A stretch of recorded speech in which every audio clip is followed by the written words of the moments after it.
You're listening to the A Bit From Within podcast with Felicia Marty.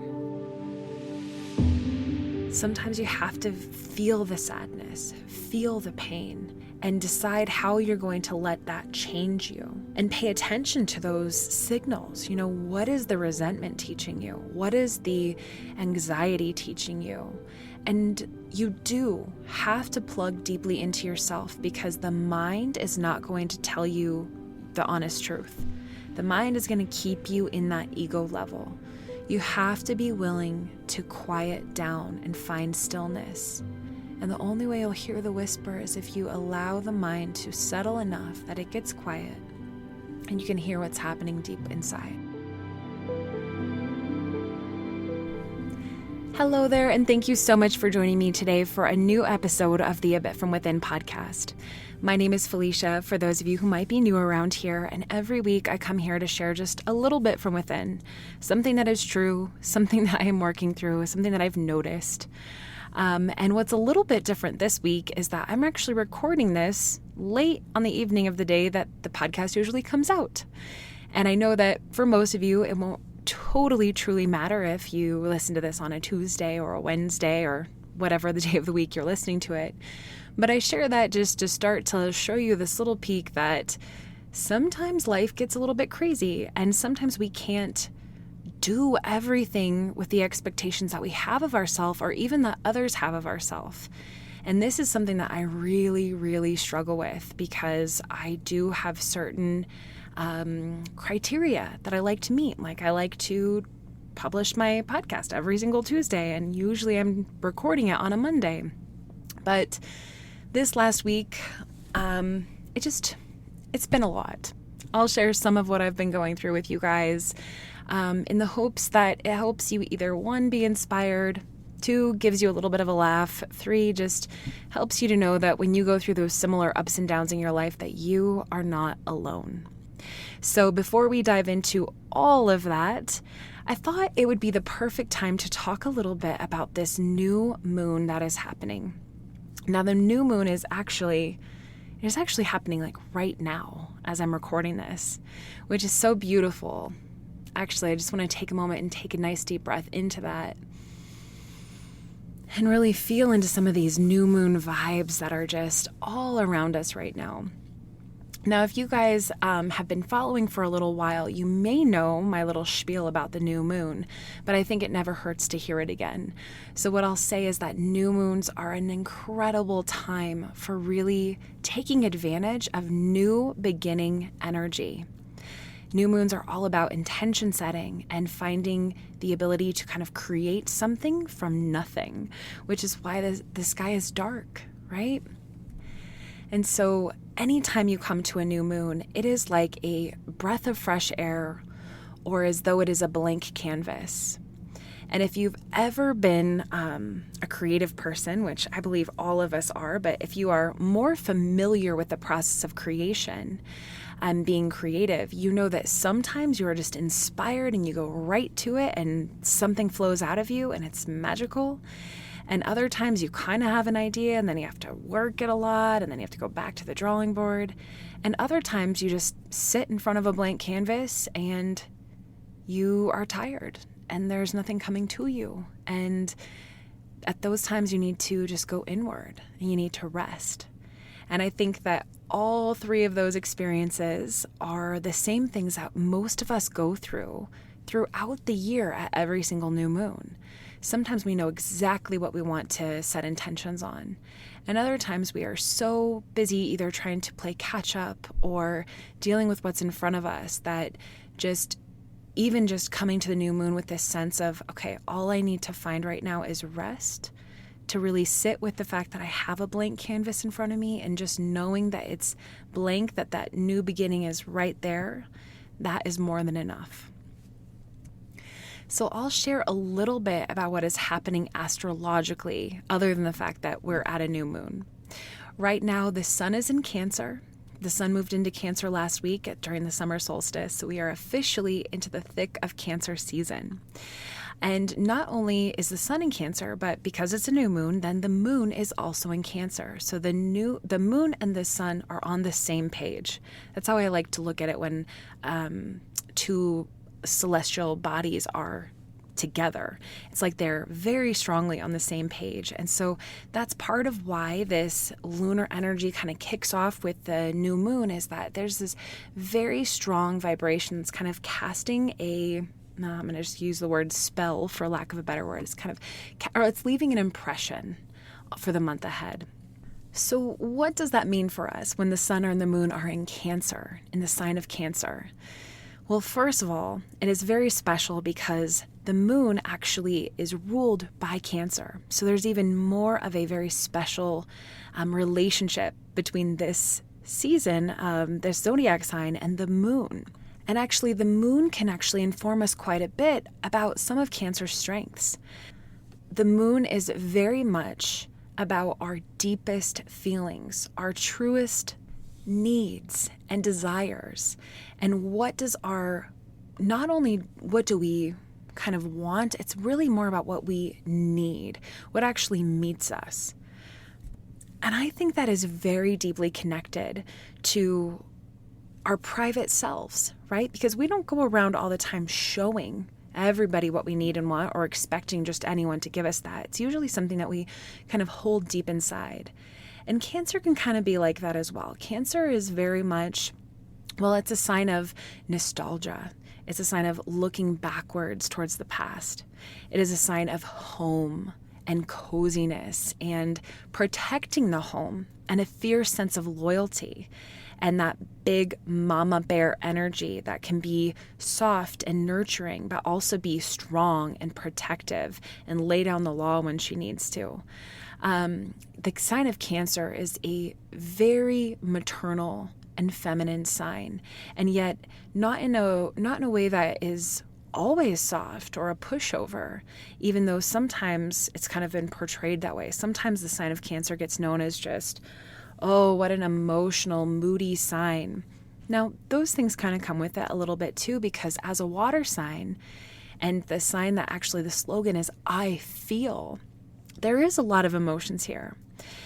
But that's not a bad thing. And when you think about the moon, there's a lot of emotions connected with that as well, which is partially why they're so deeply interwoven.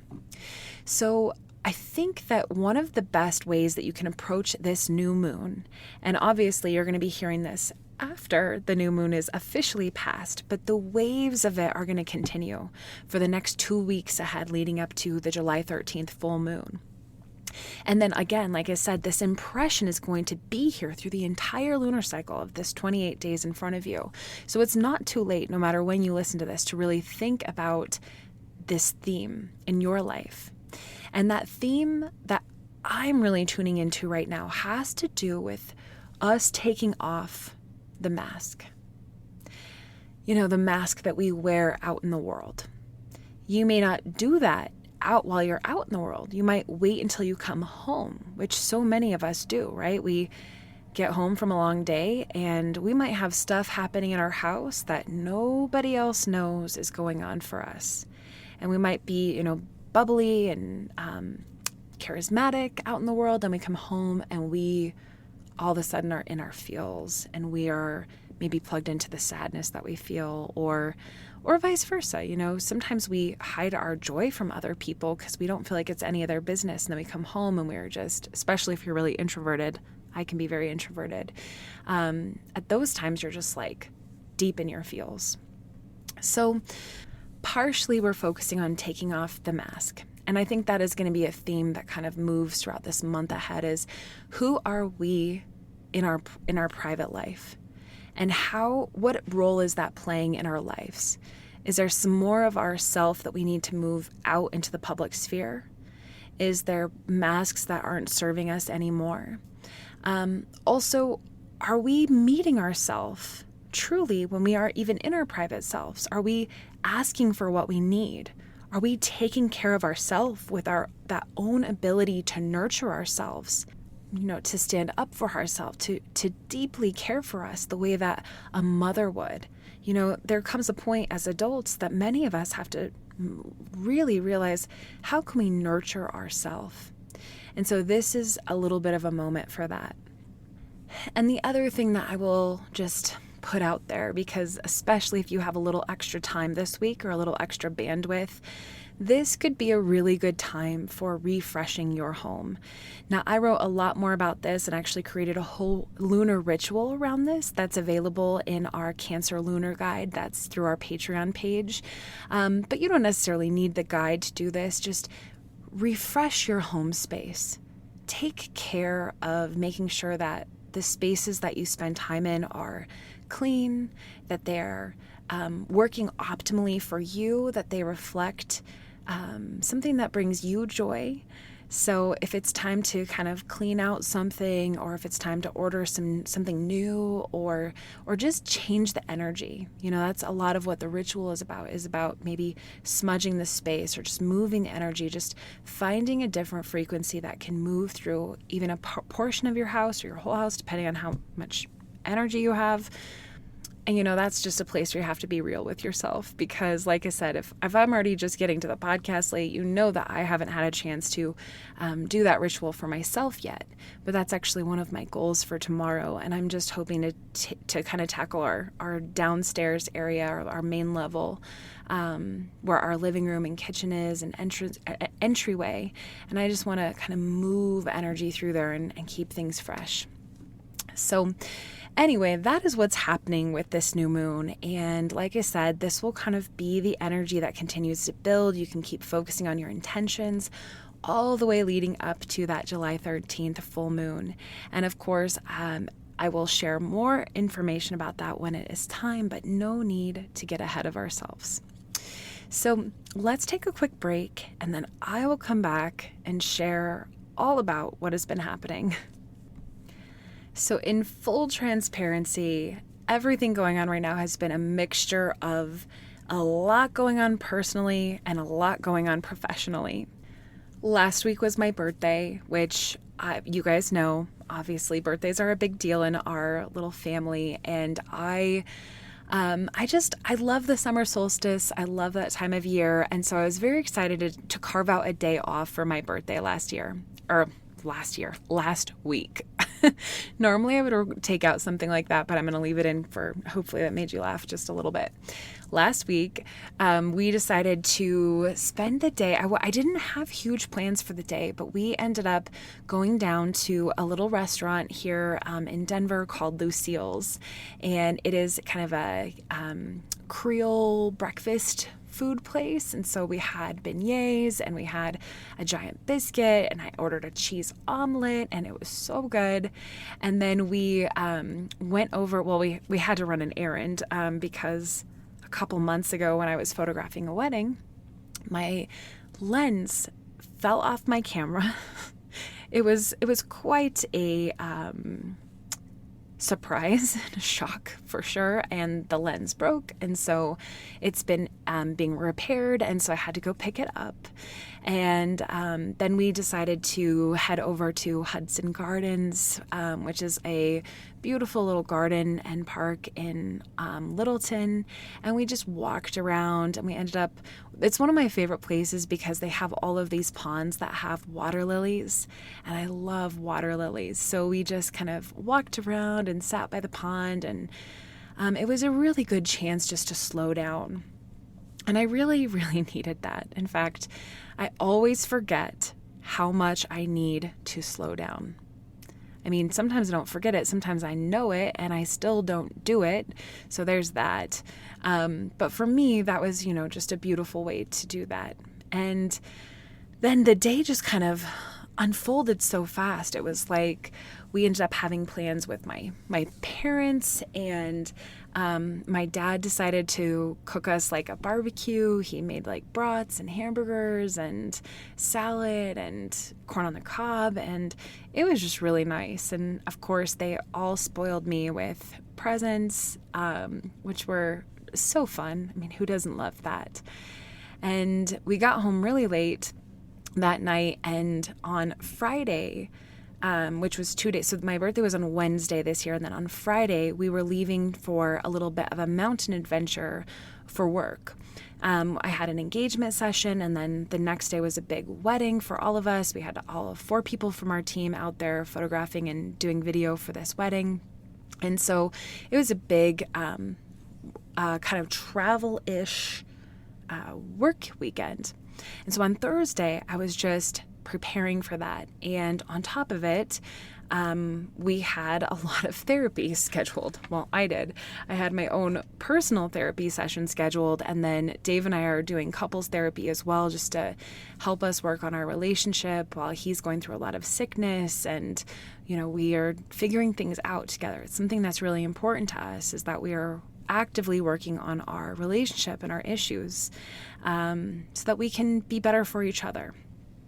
So first of all, if you ever are doing personal therapy and couples therapy, I do not recommend doing them on the same day. And I had known that, and I had been trying to kind of do them every other week, because we don't go every week. So I was trying to get them where 1 week I'd have personal therapy, 1 week we'd have couples therapy, but somehow it got mixed around where they were both happening, not back to back, but one in the morning and then one in the afternoon and evening. And Thursday just turned into this very intense emotional day, where a lot of feelings that I've kind of been feeling, I don't know, actually I do know. But I think part of it is because of what's happening astrologically. I'm a Cancer. I just spent some time kind of describing the deep emotions of Cancer, and then now we're in Cancer season, and this is a time of year, especially around my birthday, where I do feel much more emotional than normal, and not in a bad way. It's just I feel a lot of gut feelings coming up. I feel a lot of connection to the past, a lot of memories come up, a lot of expectations I have of myself as I get older. Those things come up. And so Thursday I just woke up, and despite what a good day I had the day before, it was an intense day for me. And it was like I was also so overwhelmed because there was so much to do to get ready for this work weekend. And I also have so much that I'm doing for A Bit From Within.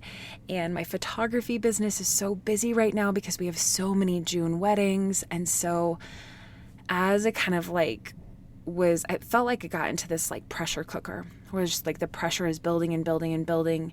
And I started kind of just collapsing further and further into myself, and into the sadness and into the frustration. And even though I couldn't quite put my finger on it, I was having one of those really, really bad days. And not the kind of bad day where everything is going wrong. It's not like I got rained on and then, lost my wallet and then, that kind of bad day. It was more just kind of the bad day where you're just not in a good place. And, one thing I noticed that I experienced on this day is that everything that I was trying to go towards, just to make myself kind of lift up my energy, it wasn't working. And about halfway through the day, I had to ask myself, what is going on? Why is nothing working for me? Why, if I'm listening to a podcast, is that not helping? Or if I, a lot of times I'll clean the kitchen and that'll kind of give me a spark going. And instead I was just feeling weighed down by everything. And it hit me in that moment. You're trying to do the things that work for Felicia on a good day. On a regular day, there are certain things that bring me a lot of joy. And those things that really make a difference to you on a good day aren't always going to be the same things you need when you're in a dark place. And I feel like this is something that we just don't talk about enough. We don't talk about strategies to support ourselves when we are not in our typical form, the form that we show others. And because of that, I think so many of us feel so lost and so alone when we either wake up one day and we're just in one of these moods, or when something happens in life, whether it's social or political or personal or professional, whatever it is, if it kind of tips you into that dark place, what are you supposed to do about it? Now, I'm not a professional counselor, so I just want to remind everyone of that. So all I can share is something that I know to be true for myself. And what I know to be true for myself is that when I get into that place, usually what happens is I start beating myself up. I start, that self-talk around, what's wrong with you? Why can't you snap out of it? You have so much to do. You need to be more resilient. You need to handle this stuff better. And that never helps either. That just makes it feel worse. It also doesn't work just to try to bypass it, try to override it, right? Because that kind of goes back to what I was saying. If you just immediately try to go to all of your go-to strategies, things that normally meet you and kind of move you through life, those things might actually even feel worse because deep inside, I think you know what you're doing. You're trying to avoid what you're feeling. And I think when you get into that deep and dark place, it's a balance of really needing to tune in and tune inward. And that can be really scary to do when you don't feel safe to do so, or when you don't feel ready to do so, or when you don't feel like you have time to do that. So I will share with you what I did on Thursday. This was between therapy sessions, and like I said, after quite a bit of time of trying to override it all, I came into my closet, which is where I always sit and record, and I've got a singing bowl in here and a deck of cards and a few crystals, and just it has become a quiet place that I can go and just kind of sit and be quiet, or talk for an hour. But most of the time when I come in here, it is just to be quiet. And so I came in here and I sat and I just breathed. And that's not an easy thing to do. It is not easy to give ourselves the space to quiet down. And I will say that getting quiet didn't solve everything.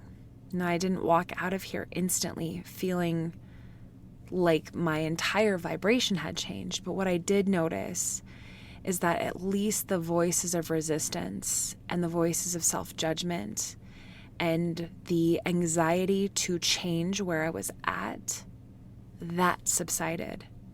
And instead I could just allow myself to be where I was. And I think that's very deeply important.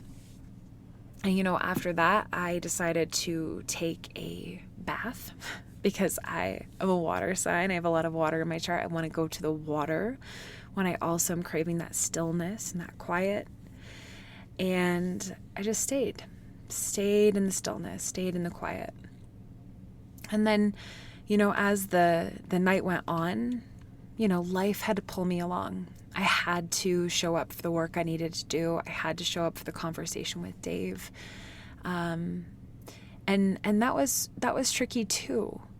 I'm always careful to ride this line between wanting to be as transparent and authentic and honest, and then also knowing that there are certain things that I have the right to keep private.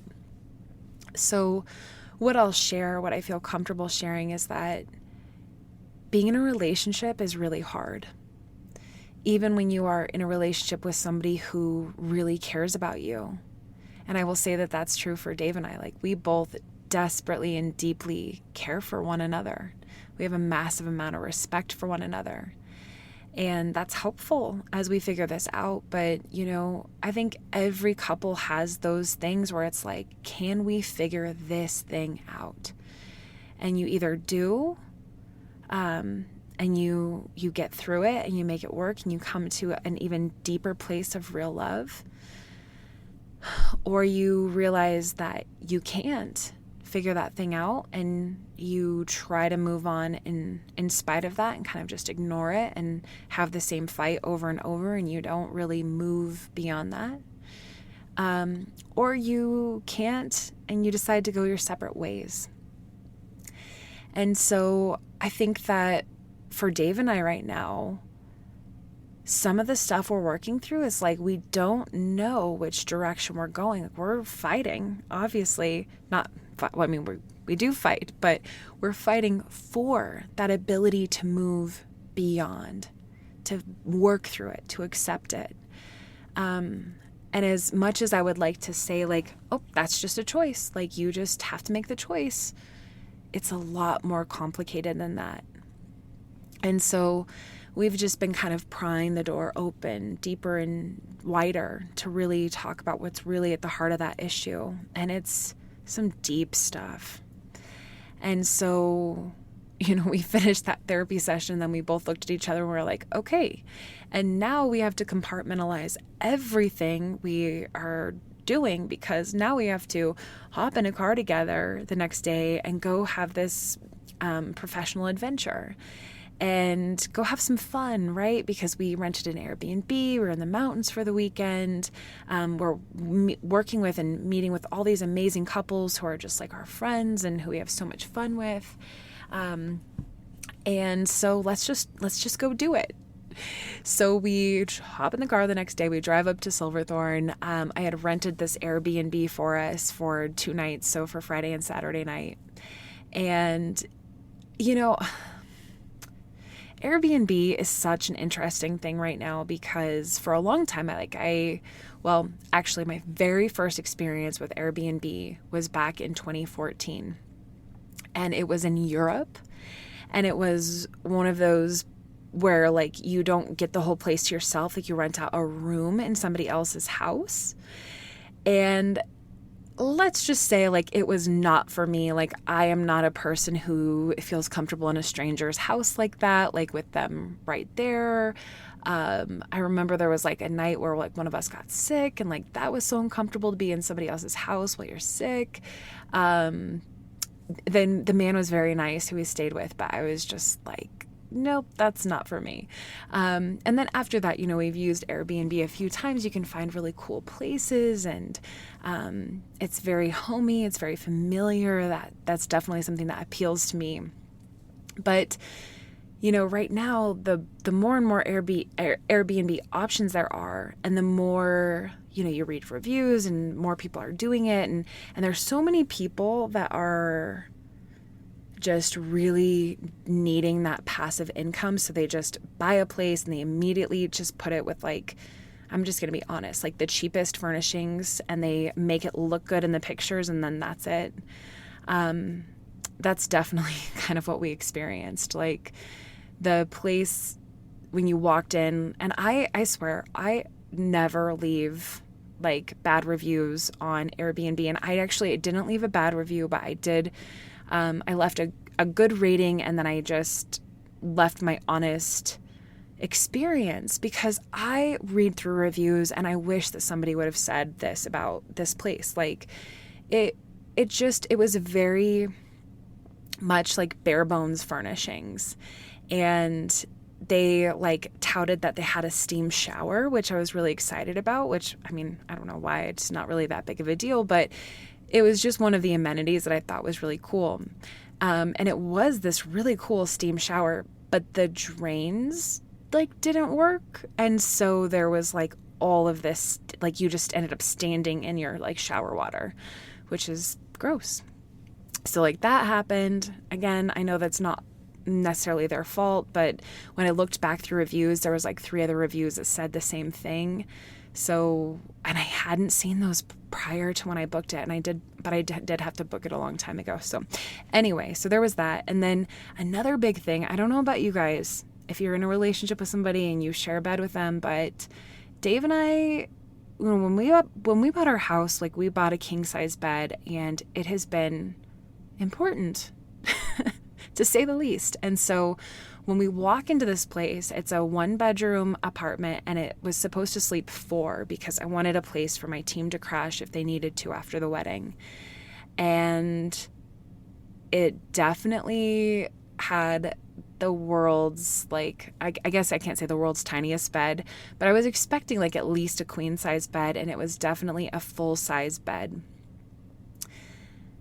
And then they had like a little pull-out couch. And so when Dave and I saw it, we were like, okay, like this should be interesting. And I did not sleep well that night.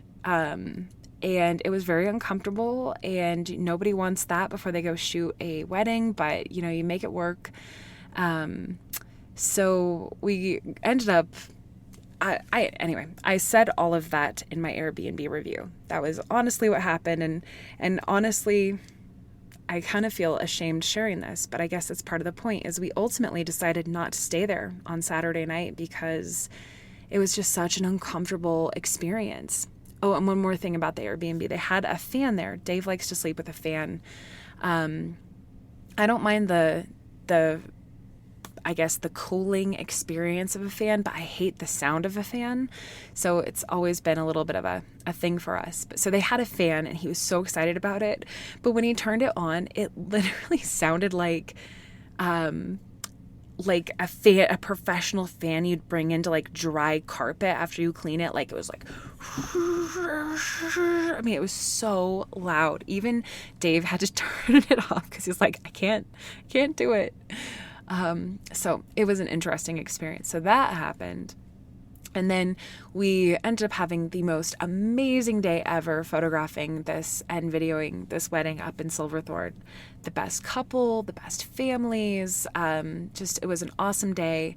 And it was Dave's first full-length wedding back as a videographer since he was sick last year.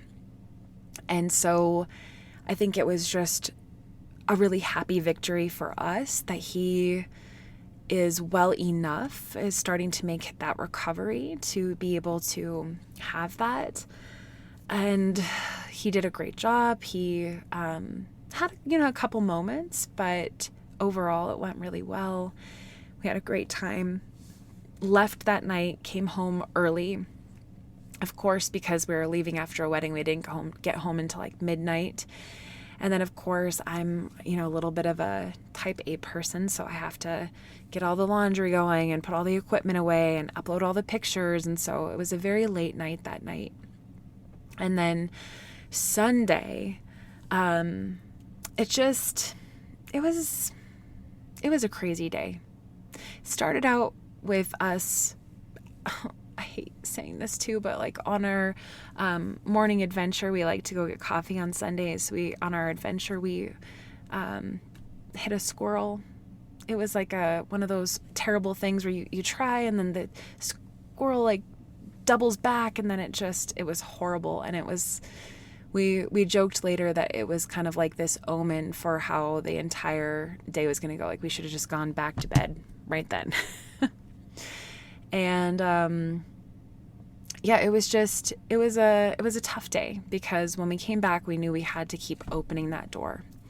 And so there was just a lot of heavy conversation, very emotional. And on top of it, there's just a lot of stuff that I'm going through professionally and that I have to get done. And so there was a mixture of needing to do that as well, and just me kind of sitting with that anxiety that I just have so many other things that I want to put my attention and energy and momentum into. So, crazily enough, I don't even know how to say this. I don't even know if I should say this, but at the end of Sunday night, I had a friend who was coming home from the airport, and so she asked if I would pick her up. So I did. Drove out to the airport, dropped her off, and as I was driving home, I witnessed a really, really bad motorcycle car accident. And I won't go into the details, but it deeply affected me. I mean, I don't want to make that about me. Obviously, I wasn't involved in it. So I know it's not my tragedy, but it affected my whole body. I mean, my nervous system was shaking so bad. Like, I mean, my body was shaking so bad.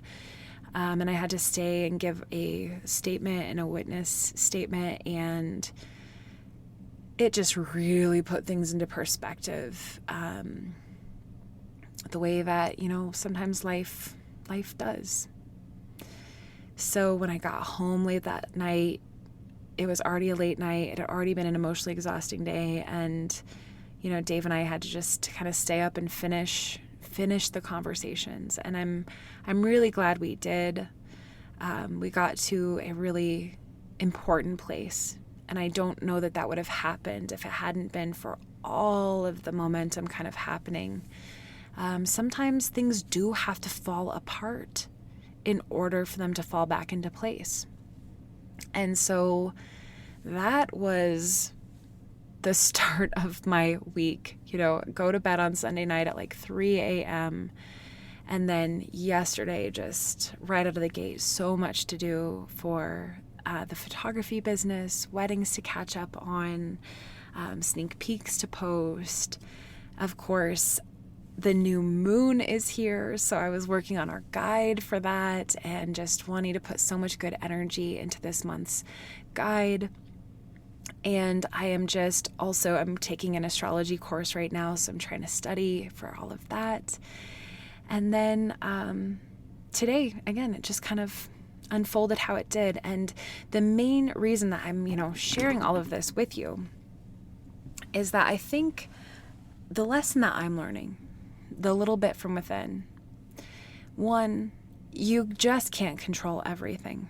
In fact, really the only thing that you can control is how you choose to handle things. And there is just so much in life that we want to control, that we want to be able to predict. We want to be able to say, this is going to happen. In fact, that's one of the things I was thinking about today is just, how much I still need to let go of what, 12-year-old Felicia thought that she should be doing with her life. I think that's so much where my romantic ideals came from, and also, just my thoughts around what I had to be doing with my life. And I think, honestly, I didn't think outside of the box for myself at all. And then as I've grown up, the life that I've lived has been very much outside the box. It has been very career driven. It's been very entrepreneurial. It's been very creative. And it's been really cool. And yet I still have this fight with myself around, well, why don't you just get married and have kids? It's something that I think about all the time. And at some point, I think I have to let go of the dreams that, 12-year-old Felicia thought that she would have, and realize that, it's okay if my soul or my spirit took a different journey. Maybe that was my whole point. I don't regret anything that I've done in my life. And so I think that is one of the main things on kind of, the forefront of my mind. And then the second thing is just giving myself the space that I need, because it's almost like I'm seeing years and years and years of having this plan and having this idea of the next step. And even though many times in my life that has not worked out, and I've bounced back and changed course, and I've been able to do that and kind of build myself back up again, at the same time, it's just there's always been this very strict idea of what was in front of me. And now, with the choices that I'm making in my life as I enter this new season, there is just a lot of ideas, a lot of openings, a lot of opportunities, and a lot of unknowns. And I don't know about you guys, but most of the time I don't like unknowns. I want to know. In fact, I'm one of those weirdos that I like to know the end of a movie most of the time before I watch it. Or I like to know what's coming. I want to read the reviews of the Airbnb. If I'm going to book it, I want to know, hey, you're going to have a really small bed and the fan's going to be really loud. I want to know what I'm getting into. And so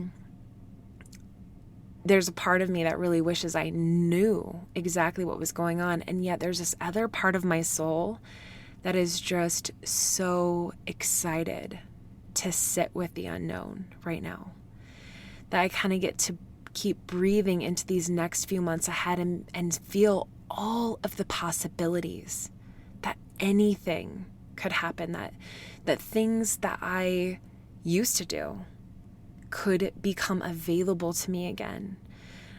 Things that I've always dreamed of being able to do and spend my time doing, that could actually start happening.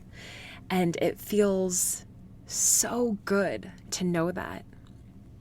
So I'm really just trying to lean into that as well. And again, kind of going back to those bad days and the dark moments, I think it's really important that we remember that being okay is not, obviously it feels good. We all want to be okay, you know. In fact, it's funny because I remember my very first boyfriend, I used to always ask him, like, are you okay? Are you okay? And he would be like, why do you ask that all the time? And I think there's, you know, sometimes when you grow up in a little bit of a dysfunctional household, or I think a lot of people will get this, is you kind of want things around you to be okay so that you can be okay, because being okay is stable and safe. And on top of that, it's kind of the expectation. Like, most of us, you know, weren't always told, like, hey, it's okay to fall apart. Hey, it's okay to be anxious, or hey, it's okay to be in the dark place. You know, there's always this stigma around any kind of darkness. And so I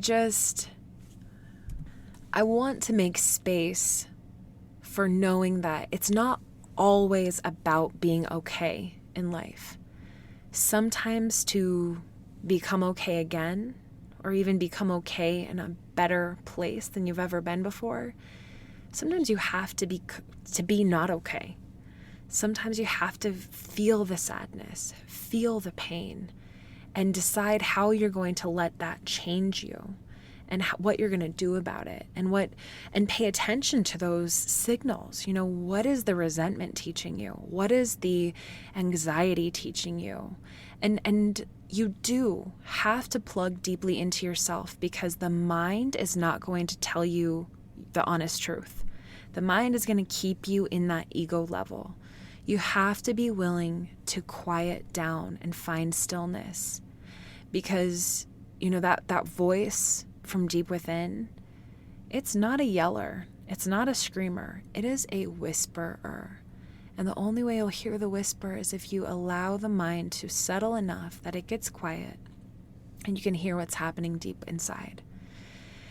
So it's from that place, from the bravery and the courage it takes to get to that place, and also in the willingness to let it unfold as it's supposed to. It may not happen in one conversation, in one day, in one desperate moment where you kind of meet yourself with your fist, like, let's work through this now so we don't have to do this anymore. Even though I think that urgency and that feeling of wanting to just get it over with is something we can all relate to, it does not usually happen that way. It is a series of things that happen. And it is okay. It is okay to not be okay. It is okay to find stillness. It is okay to cancel a meeting if you need to. It is okay to drop your podcast a day late if that's what you need. If you are doing the best that you can, whatever that is, even if it's not even close to perfect or what you would have hoped for yourself in this moment, or that you expected of yourself, or that others may expect out of you, only you know if you are showing up doing the best that you can. And I think that matters, and that means something. And on top of that, if you feel all of that and you still are in moments of darkness and sadness, I want you to know that there's nothing wrong with you. So, I kind of wish I would have ended on a little bit of a happier note than that, but I do feel like it is such an important one. You'll have to let me know if this message resonates with you, if you kind of needed this right now too. I know that so many of us are coping right now. and that we're not really plugged into our normal thing. I really do see this, and I feel this so strongly, that as we continue to kind of rebound after everything we went through in 2020 and into 2021 and into 2022, that we're trying new things, and we're trying old things new for the first time, and we're refiguring things out, and the stuff that we had originally found that helped us. Like, I'm noticing this a lot with yoga right now. Like, a lot of the yogis that I've connected with, they're a little bit more disconnected from their practice right now. And I really think that that's okay. I actually think that's part of the journey, is finding your phases and letting it serve you for what's going on at this time. So if you're feeling all of this stuff, if you're coping, just keep going. Okay, I could keep going on and on about these spiels, but I think you get my point. So let's close today's episode. We're going to close with a card drawing. Last week we did the love and relationships deck. So this week I want to go back to the wild, unknown, perfect title, the wild unknown animal spirit deck. Let's pull an animal and see what the universe wants to contribute.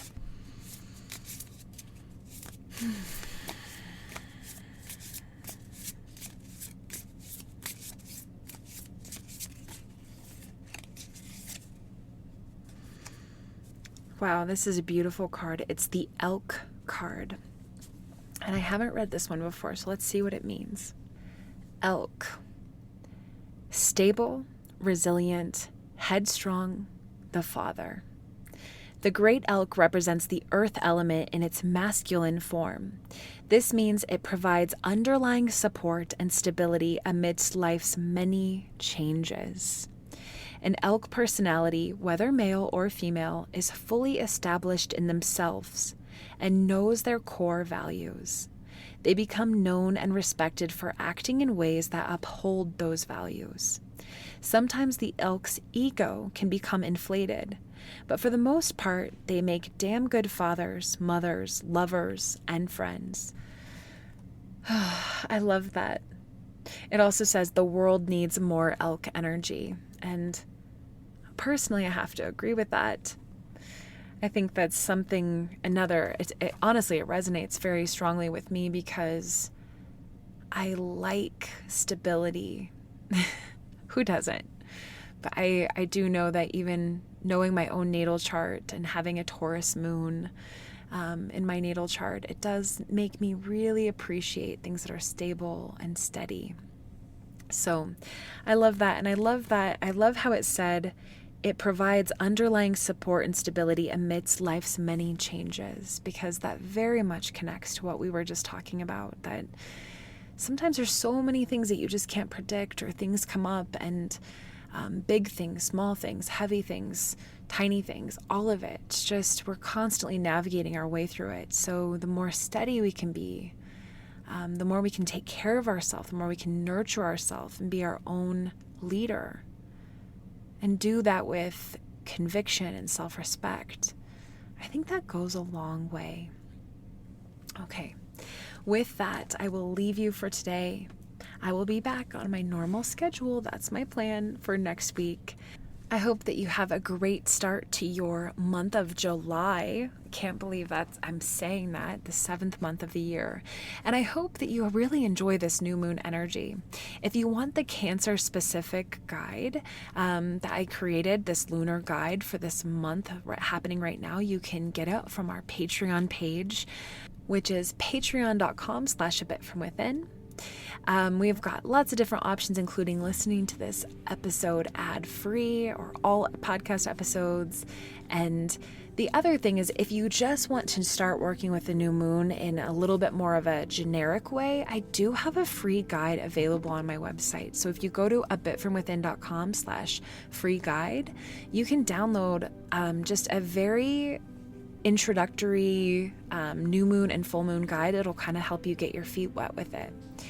Of course, there's more options there. I'm doing astrological readings right now, so if you're interested in that, you can also find that information on my website. And just take care of yourself. Please take care of yourself. I know that's what I'm feeling, what I want to urge you, and I'm also trying to see a little bit of a mirror right here and urge myself to take care of myself, which I can do with, of course, all of your guys' love and support. Means the world to me. Thank you so much for joining me today, and until next time.